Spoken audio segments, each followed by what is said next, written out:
Welcome. Nice to see you. Let me get warmed up real quick.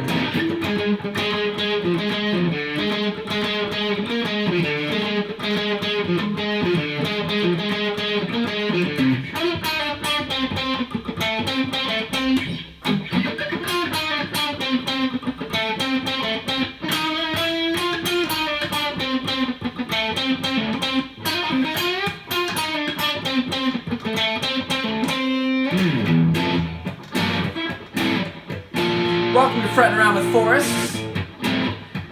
It's really good to see you. I'm glad you're back. We're just gonna have some fun.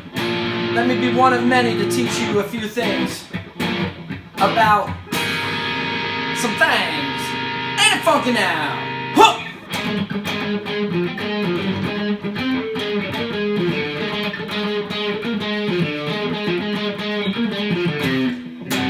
Alright. Anyway, hey, if it ain't fun, why do it? Welcome. Nice to see you. This is a very squeaky stool. I will stay still, but this is a very happy Forrest to see you and have you here at Jiveside Music Instruction, the YouTube campus. We are going to help you get organized, help you make noise, help your neighbors hear you get better, and help you, and maybe help another. So dig it. We're going to put our little times together in the following order if you are just catching up with us, or if you are returning and repetition is everything. Knock it into your head with a sonic cleaver, as it were. Something for the body. We got to do warm-ups. We got to work on basic coordination every time. If you just went out and played a basketball game without spending any time dribbling, or running and dribbling, or running and dribbling and passing, or running and dribbling and passing and catching, or running and dribbling and passing and catching and dunking, oh my, maybe hitting one from the three-pointer line. If you don't practice all those things, you go into the game, you're lost, you don't know what to do, or you're never going to play as well as you truly could. Maybe even reinvent the game as some players have done. Then we do something for the mind. If we were sitting face to face in real time, we would go with something for the spirit next. But I'm speaking to people of all different experiences, all different everything. So I'm trying to make this a general lesson that can help you at whatever stage you're in. So we'll do something for the mind, the academics. Put those things in your brain in a way that they can stay there. You're going to hear the same thing from a lot of people if you are blessed to have a lot of teachers. I am just one of those repetitions of sonic sledgehammer to the head. Then we'll do something for the spirit. We're going to just jam, imitate music. This is where you develop feel with another person, feel with yourself, develop your ear and just your eyes to where different tones seem to happen when they interact with each other. Third eye squeegeeing is also what it is known as. And then we get to the reason why, the raison d'etre. We're going to look at a song. I'm going to walk you through how to play a tune and then go have fun and feel good about yourself playing it. So let's get it on. All right. We're doing something for the body. These are finger exercises. This is practice rubbing your chest, in my case, and patting your head. But it's coordinating your two hands together. You're picking, you're fretting. You know, you're picking, you're sliding, whatever it might be. You're tapping and you're tapping. Whatever the coordination is, these two hands have to work together. The easier they work together, the faster everything will come across because you're not as rushed for time. They're syncing up better. Muscle memory. This is muscle memory building.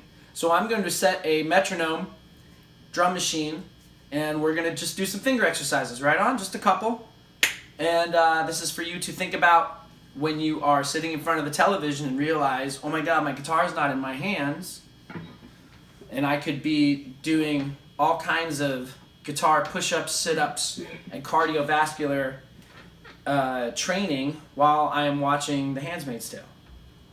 Or watching Gotham, which I highly recommend, because it's back on the air. whatever the case may be, we all watch TV, let's not lie to ourselves, and let's just say this is a good time to make time to just pick up the guitar and play it, right? Because once you get going, you're going to start having fun. And once you start having fun, you start getting confident. And then when you start getting confident, you start getting creative. And then when you start getting creative, you start feeling fulfilled. And when you feel fulfilled, you feel free. And when you feel free, I don't know, you fill in the rhyme there, but let's get you free.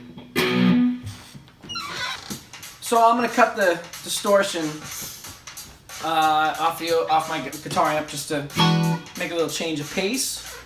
Feel free to have whatever effects you want on there. Actually, this is good ways to kind of figure out all the knobs and doohickeys and whatever you have your instrument plugged into. So we have our machine, and I just want to walk through 2 different variations for you to think about in your own playing when you first pick up your instrument. Again, you should have your instrument in tune. You should have a metronome or drum machine of some kind. Even better, you have people you're playing with, because then you can just have a shared tempo you're keeping together, which is like, you know, arguably, man versus machine. Which do you trust? Which instills something in you. But anyway, it's best to have those 2 things. But you don't need either of those things. Guitar doesn't have to be in tune. You don't have to have a drum machine. You just have to be paying attention and getting a good sound out of every finger on every string at every fret. And try to keep your pattern consistent. So the first pattern I want to talk about is just, we're going to be doing single string exercises and some octave jumps up the single string. So the first one we're going to do is we are going to start at the 1st fret. Now remember, this is not a chromatic scale. This is literally an exercise. I will show some exercises coming up in the few videos ahead where we're going to actually use the open strings. For now, we're just fretting starting on the 1st fret every time. So we're going to play index, middle, ring, pinky, okay? Right on that low E string. One after the other. 1, 2, 3, 4. Then we're going to jump the octave on the same string, which means we're going to go to the 13th fret, just above the double dot. Double dot is the same as our open strings. Okay, there's only 12 notes in music. There's only 12 frets before they repeat again. So the 1st fret repeats at the 13th. Then we're going to play the same thing. Okay? Then we are just going to start again at the next string. Right on? So let's put that together. Got a nice little funky beat here. So we're going to play it boom, boom, boom, boom. Nice and slow. Try to alternate your picking. And away we go. 1, 2, 3, 4. And then we're going to jump to the 13th fret. Look ahead. Look ahead. 1st fret on the next string, on the A string. Look ahead, jump.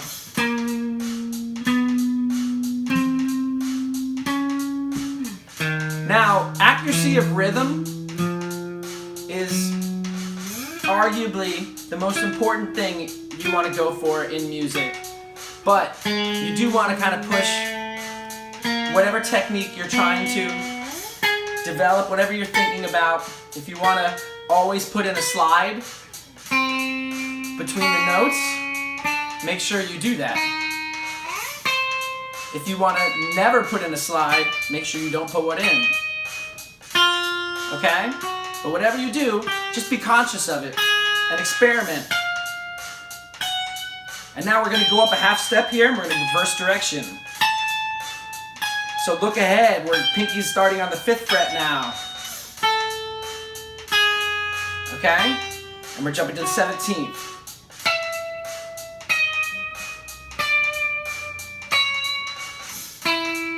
Again, if you're watching TV, this is, good multitasking.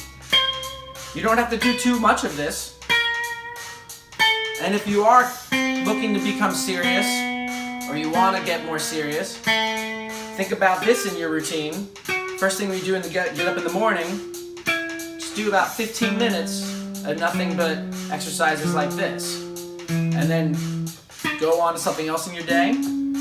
And next time you pick up your instrument, you work on something totally different. But it's as if you stretched in the morning and ran around the block, right? And then you went to the gym later. You'll just do a much better job. Okay, we're gonna do one more set, but we're gonna play each note twice.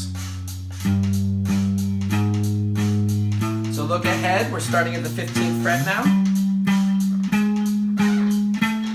So I read somewhere that John Petrucci from Dream Theater, of course, you know, he does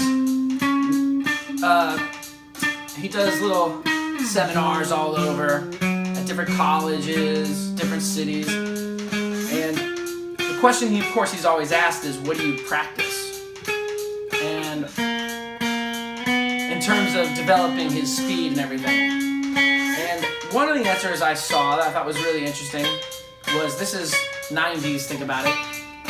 He gets up, gets his coffee, turns on MTV to kind of not only see what's going on, what the competition is, but just get his news and just do stuff like this. Just mindless coordination exercises. Okay? Think about it. Changing speeds just a moment. But that opened my mind a lot when I read that. So that's one exercise to do. Once again, we're just jumping the octave.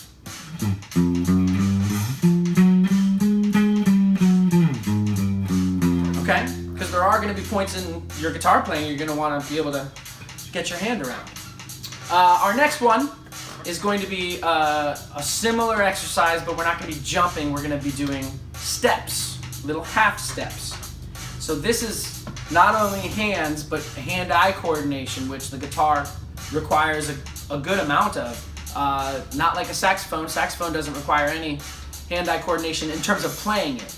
It does in terms of reading, but then again, you know, so does the guitar player. You know, they have double duty. So this exercise, we're going to start again at the first fret, and we're going to play 1, 2, 3, 4. But then we're going to step up a half step.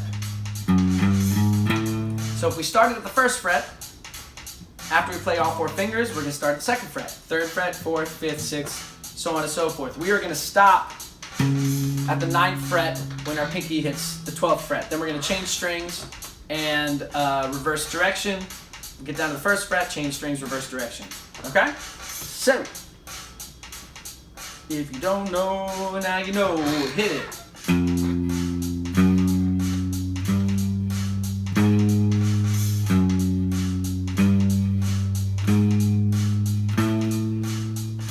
So, one of the reasons why I even think doing a video like this is going to be helpful is, first of all, face to face, these kinds of exercises and this kind of organization I've seen transform students of all ages and experience into some very thoughtful and always accomplishing musicians. And then it's you know, it's up to everybody to take it where they want to take it and put in all the time that they want to put in.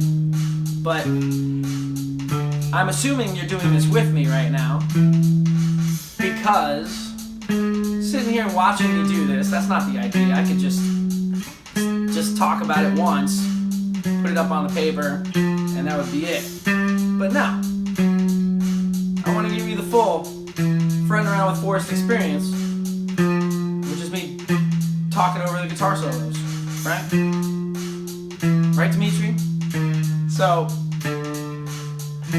we're just walking. But this is to give you someone to do this stuff with if you don't have anybody. So when we change strings this next time, we're going to double time our fingers, okay? So just relax if it's hard for you. And if it's not, you just think about your technique as best you can, right? Maybe economy pick. So when you're going backwards, just stay relaxed. Your fingers will obey. Keep your eyes on the prize. Keep going if this is comfortable for you. If you want to change up, we're going to skip fingers 1, 3, 2, 4. 4, 2, 3, 1.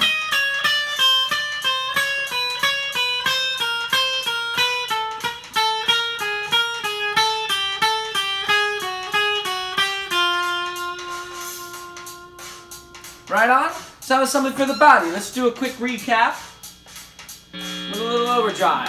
Rock and roll, rock and roll. Here we go. Quarter notes. Repeating the same pattern, starting in the lower register first, okay?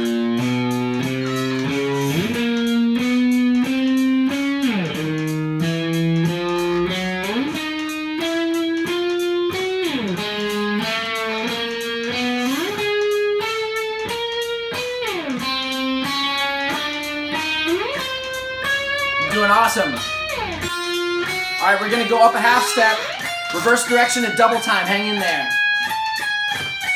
Stay relaxed, look ahead. Yeah, you got this. You totally got this.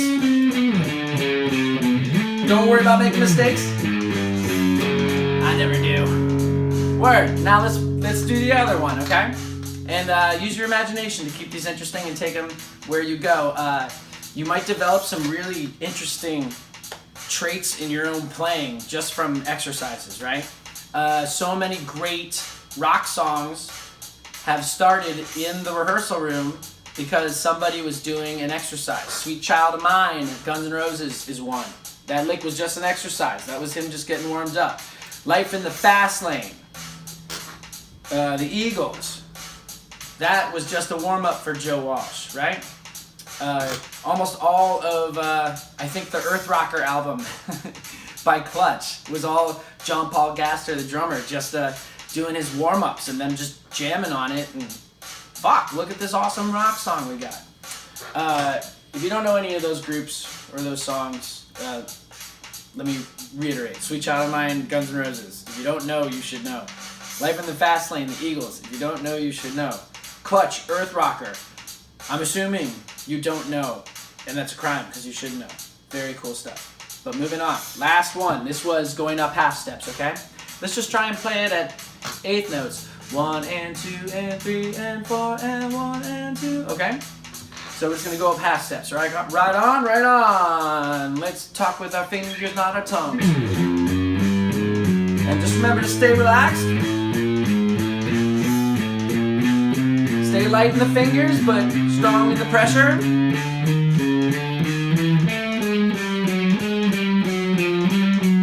Also, you're picking.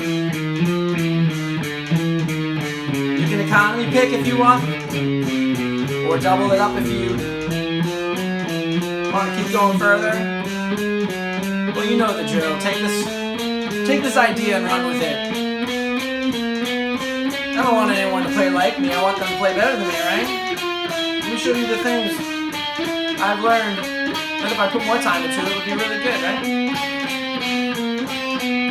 At least I think that's what teaching is all about. If you were always better than the students, what kind of teacher are you, right? A real dick, as Socrates would say. I'm just kidding.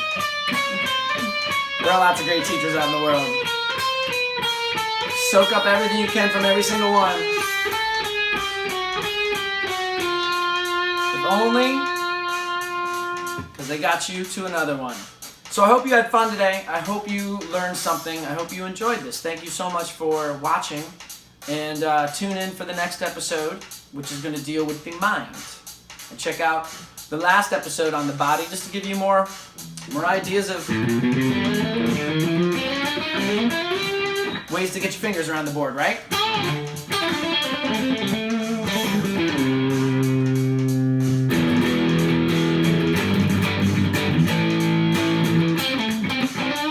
I'll see you next time. Rock and roll!